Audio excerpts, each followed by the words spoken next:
आसनों का हमारे शरीर पर क्या प्रभाव पड़ता है, जब हम अनुभव करते हैं तो हमें पता लगता है। इस बारे में आपको और अधिक जानकारी के लिए डॉक्टर सुरेश गुप्ता जम्मू से आपको इस बारे में बताएं। माननीय श्री देशराज जी, अन्य अधिकारी वर्ग तथा योग प्रेमियों, वार्ता का विषय है आसनों का शरीर पर प्रभाव। आसनों का शरीर पर प्रभाव जानने से पूर्व हमें ये जानना आवश्यक है कि आसन है क्या। अष्टांग योग में आसनों का तीसरा स्थान है। हठ योग के अनुसार आसन शरीर के वो पास्चर्स हैं, वो स्थितियां हैं जो हम शरीर को स्वस्थ रखने तथा रोग निवारण के लिए बनाते हैं। उन स्थितियों का हमारे शरीर पर, हमारे स्नायु मंडल पर, हमारे अंतस्रावी ग्रंथियों के ऊपर और समस्त शरीर पर बहुत अच्छा प्रभाव पड़ता है। हम इन उपरोक्त बिंदुओं में से एक एक को डिटेल में स्टडी करेंगे। आसन हमारे शरीर में लचक पैदा करते हैं, रोग अवरोधक शक्ति बढ़ती है। आसनों की अंतिम स्थिति में जब हम रुकते हैं तो हमारी कंसंट्रेशन बढ़ती है, धारणा शक्ति बढ़ती है और स्टेमिना हमारा इंक्रीज होता है। आसन नर्वस सिस्टम के ऊपर बहुत अच्छा प्रभाव डालते हैं। ब्रेन डेवलपमेंट हमारी अच्छी प्रकार होती, क्योंकि मस्तिष्क को ऑक्सीजन, प्राणदायिनी ऑक्सीजन की आवश्यकता होती है। तो जब हम आसन में रुकते हैं, अधिक मात्रा में ऑक्सीजन हमारे ब्रेन की ओर जाती है और ब्रेन को एक्टिवेट करती है। हमारे टिश्यूज और ज़्यादा शक्तिशाली बनते हैं, उससे हमारे अंग कार्यशील होने लगते हैं। फ्लेक्सिबिलिटी बढ़ने से हम उन पोस्चर्स को बड़ा अच्छी तरह से बना पाते हैं जिनसे हमारे शरीर में जो रोग पहले से पैदा हो चुके हैं उनको ठीक करने में सहायता मिलती है।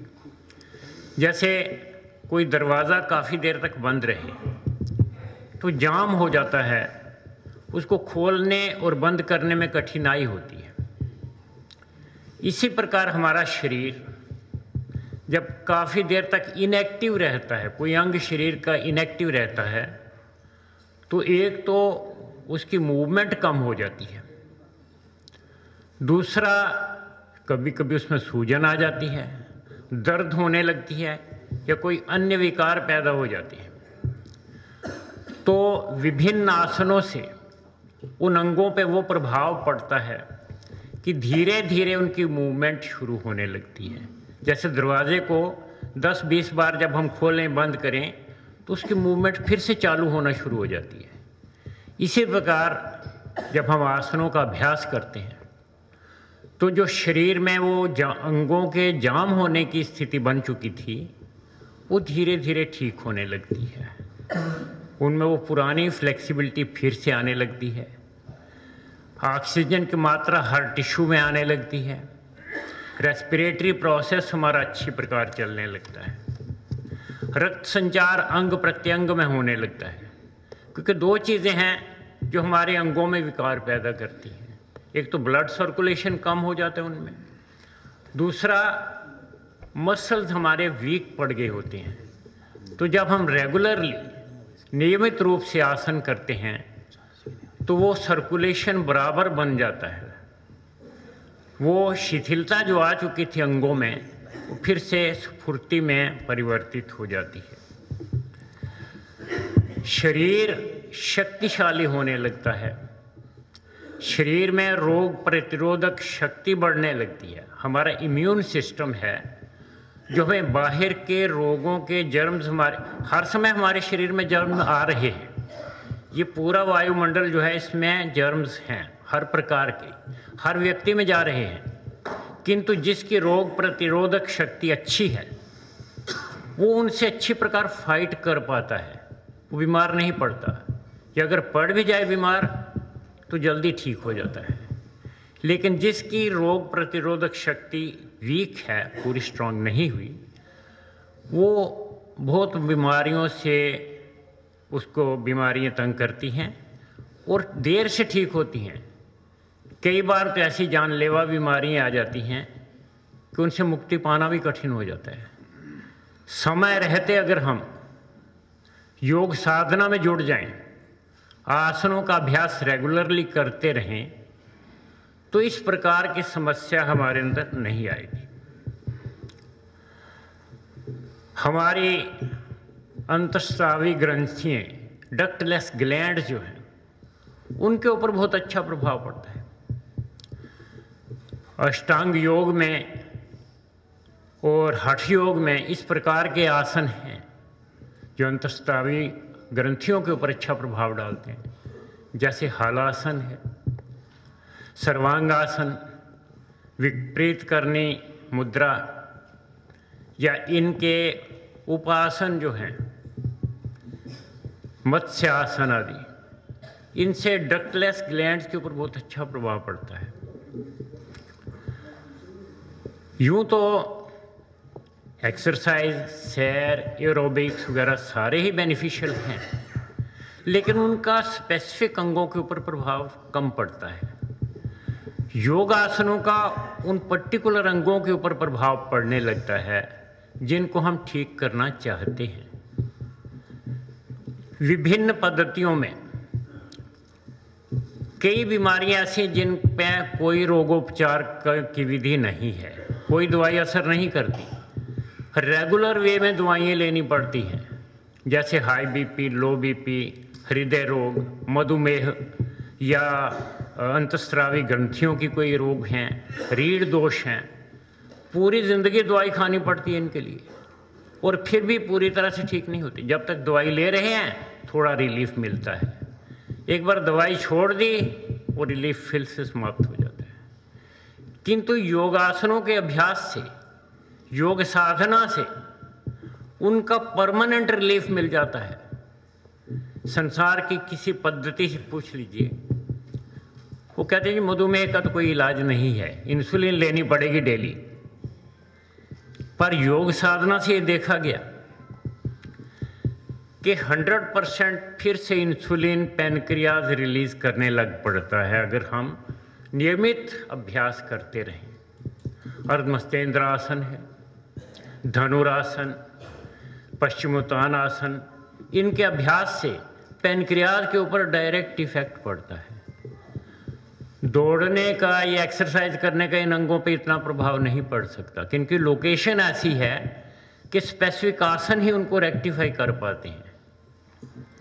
आज डॉक्टरों का भी ये मानना है कि अगर औषधि के साथ साथ योगासनों का अभ्यास किया जाए तो ज़्यादा इफेक्टिव होगी। सामान्य तौर पर दवाई तो बहुत लोग खाते हैं, लेकिन वो कहते हैं कि अब मेरे शरीर पर दवाई असर नहीं करती। कारण क्या? कि इम्यून सिस्टम इतना वीक हो चुका कि उस दवाई का असर होता ही नहीं है। लेकिन यदि हम योग साधना को उसके साथ जोड़ दें, विशेष तौर पर आसनों को जोड़ दें, नियमित रूप से करते रहें, तो वो प्रॉब्लम हमारी आस्ता आस्ता अपने आप ठीक होने लगती है। अब कई लोग क्या करते हैं, योग में आ तो गए, महीने में 4 दिन केंद्र पे आए, 26 दिन छुट्टी मारी, और वो कहते हैं जी मैं 5 साल से योग कर रहा हूँ, कोई फ़ायदा नहीं पहुँचा। तो नेचुरली उनको फ़ायदा नहीं पहुँचेगा। हमने ईयर्स में नहीं काउंट करना कितने सालों से मैं योग कर रहा हूँ, ये काउंट करना कि योग कितना कर रहा हूँ।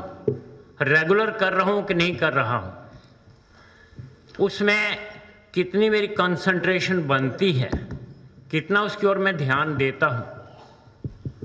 मस्तिष्क के ऊपर योगासनों का, प्राणायाम का, दोनों का बहुत अच्छा प्रभाव है। लेकिन प्रारंभिक स्थिति में तो हम प्राणायाम की ओर इतना नहीं जाते, आसनों की ओर ही ज़्यादा जाते हैं।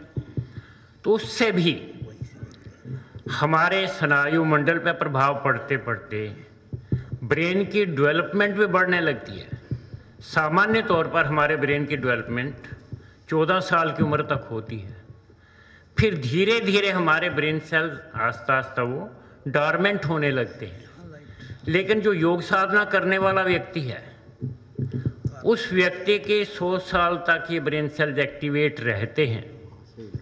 फर्दर तो नहीं बनेंगे, लेकिन जो बने हुए हैं उनकी एक्टिविटी अच्छी प्रकार चलती रहती है। इसीलिए कहते हैं कि योग साधना करने वाला दीर्घायु को तो प्राप्त होता ही है और स्वस्थ जीवन जीता है।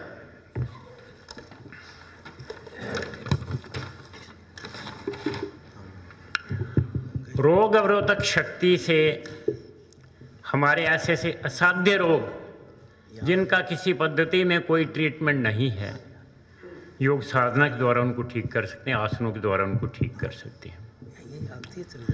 विशेष तौर पर जैसे मैंने पहले बताया, रीढ़ दोष के लिए डॉक्टर तो रिकमेंड करेगा ऑपरेशन करवा लो जी। और मैंने ऐसे ऐसे व्यक्ति देखे हैं 3-3, 4-4 बार रीढ़ का ऑपरेशन करवा चुके और बेड रिडन हो गए, नहीं ठीक कर पाए उनको। कितनी बार ऑपरेशन कराएंगे? लेकिन उन व्यक्तियों को मैं जानता हूँ योग साधना द्वारा जिन्होंने रीढ़ दोष को ठीक किया, आज वो चल फिर सकते हैं, ऑफिस का कार्य करते हैं, घर का कार्य करते हैं। कई सालों तक उनको फॉरवर्ड बेंडिंग मना थी, लेकिन अब वो फॉरवर्ड बेंडिंग भी कर रहे हैं। योग की देन है। यदि योगासन हम नियमित ढंग से करते रहें तो न केवल शारीरिक लाभ होगा, बल्कि उसके साथ साथ मानसिक लाभ और उससे ऊपर आध्यात्मिक लाभ। योग केवल रोग ठीक करने के लिए नहीं है, योग तो उससे कहीं ऊपर की सीढ़ी है। जैसे हम गाय पालते हैं दूध के लिए, गोबर तो मुफ्त में हमें मिल रहा है, उसमें हम गोबर तक ही सिमटे रहते हैं, उससे आगे नहीं जाते। वही बात योग साधना में है, हम उसको रोगोपचार में ही लगा देते हैं। रोगोपचार तो प्राथमिक सीढ़ी है कि मेरा शरीर स्वस्थ रहे। तो पहुंचना कहाँ है? पहुंचना अल्टीमेटली ध्यान साधना में है। आसनों के उपरांत हम प्राणायाम करेंगे ताकि मेरा ब्रेन भी सही ढंग पे काम करे, कंसंट्रेशन बनी रहे। उसके उपरांत ही ध्यान साधना में बैठ सकते हैं।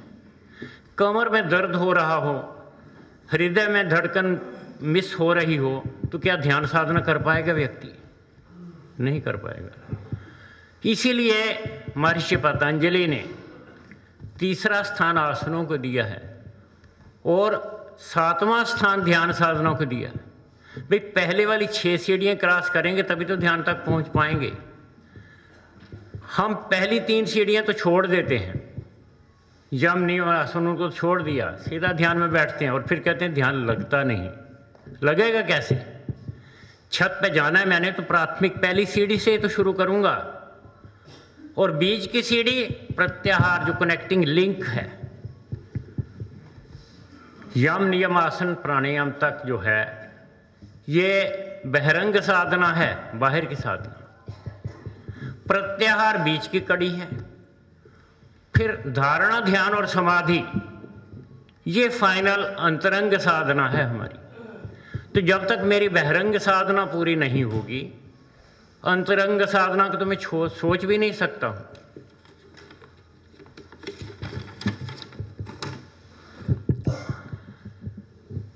कई व्यक्ति ये सोचते हैं, एक व्यक्ति मुझे ये कह रहा था मुझे यूरिक एसिड की प्रॉब्लम है, इसलिए मैं सैर करता हूं। मैंने कहा सैर कीजिए आप, लेकिन सैर से आपका यूरिक एसिड नियंत्रित होने वाला नहीं है। योग साधना करेंगे, शुद्धि क्रियाएं करेंगे। जिस वक्त आप कुंजल क्रिया करेंगे, यूरिक एसिड अपने आप आपका नॉर्मल पे आ जाएगा। प्रैक्टिकली हमने देखा कुंजल करने से पहले जो यूरिक एसिड परसेंटेज है और कुंजल करने के उपरांत एकदम उसमें 3-4 पॉइंट्स का डिफरेंस एक ही कुंजल में आ जाता है। और अगर वो नियमित तरीके से 15-20 दिन कुंजल करता रहेगा तो अपने आप उसका नियंत्रित हो जाएगा। तो जब उनको इस तरह प्रकार कन्विंस किया जाता है तो फिर वो योगासनों की ओर अट्रैक्ट होते हैं लोग। तो हमारा ये कर्तव्य बनता है कि उनको इस प्रकार का एनालाइज करके बताएं कि भाई सैर से आपको लाभ है, हम नहीं कहते से लाभ नहीं है, लेकिन योग साधना करके तो देखो कई गुना अधिक लाभ मिलेगा इससे। और जो दोनों करते हैं उनका तो और भी ज़्यादा अच्छा है। अगर समय निकाल सकते हैं सैर भी करो और योग साधना भी करो। बाकी जब नहीं भी कर सकते प्रारंभिक स्थिति में आसन तो कर लो।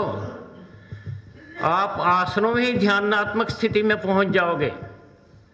जब हम कहते हैं आसन 3 मिनट में सिद्ध होता है, शुरू में तो हम केंद्रों में 15-20 सेकंड से ऊपर नहीं रोकते आसनों में, लेकिन जो आगे बढ़ना चाहता है वो किसी 1 या 2 आसनों को ले ले और घर पे परफेक्शन उसमें अचीव कर ले, 3 मिनट तक रुकने के अभ्यास को बनाए, तो कोई ऐसा कारण नहीं कि उसके शरीर में कोई रोग रह जाए।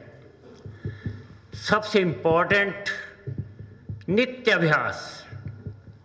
अभ्यास को हम जब तक रिलीजियस वे में नहीं लेंगे, जैसे हम खाना रोज खाते हैं, पूजा पाठ डेली करते हैं, हमें योग साधना भी डेली करनी होगी। एक दिन भी मेरा अगर मिस हो जाए तो मेरे अंदर ये एक ललक पैदा हो कि आज मैंने कुछ खो दिया है, आज कोई चीज़ मिस हो गई है मेरी, तो यदि ये मेरे अंदर सेंस आ जाएगी तो फिर मैं कभी नहीं चाहूँगा कि मेरी एक दिन की योग साधना भी मिस हो पाए। योगासनों का स्थान नए साधक के लिए सबसे इम्पॉर्टेंट है, क्योंकि एक बार वो योग साधना में जुड़ गया, योगासन करना सीख गया, तो फिर आगे की साधना के लिए भी वो अपने आप उसके अंदर आकर्षण पैदा हो जाएगी। फिर प्राणायाम भी करेगा, ध्यान भी करेगा, और फिर समाधि तो आगे की चीज़ है। एक बार एक रास्ते पे जब चल पड़ा तो फिर आगे सक्सेस मिलना कोई मुश्किल कार्य नहीं है। समय की सीमा का ध्यान रखना हमें, इसलिए मैं अधिक न कहते हुए आप सब जुड़े हुए योग के साथ, लेकिन बाकियों को जिनको हमने जोड़ना है उनमें वो एक आकर्षण पैदा करनी होगी, योगासनों में किस प्रकार वो अधिक से अधिक लाभ उठा पाएं ये बता करके। और इन रोगों की चर्चा हम करें जिनका ट्रीटमेंट एलोपैथी में, होम्योपैथी में या आयुर्वेद में कहीं भी नहीं है, सिर्फ योग साधना से ही ठीक होंगे। और मत्स्येंद्रासन मधुमेह के लिए, धनुरासन, पश्चिमोत्तानासन आदि, ग्रंथियों के लिए पहले बताया मैंने सर्वांगासन, विपरीत करने मुद्रा, मत्स्यासन, हलासन आदि। रीढ़ के दोषों के लिए बैकवर्ड बेंडिंग के जितने भी आसन हम इन्वॉल्व कर लें उसमें, उष्ट्रासन है, भुजंगासन है, शल्वासन है। हृदय रोग के लिए, हृदय रोग तो कहते हैं जी कि सर्जरी के बगैर ठीक ही नहीं होता। भाई कभी शल्वासन तो करके देखो, कोई गोमुखासन करके तो देखो, रेगुलर वे में करेंगे 90% ब्लॉकेट भी ठीक हो जाएगी इन आसनों के माध्यम से ही। बाकी साधना जब करेंगे फिर तो 100% ठीक होगी, लेकिन ये जो है 85% 90% ब्लॉकेट वाले आते हैं, इन आसनों से, गोमुखासन और शल्वासन के अभ्यास से ठीक हो जाएंगे। तो इतना कहते हुए सबका धन्यवाद।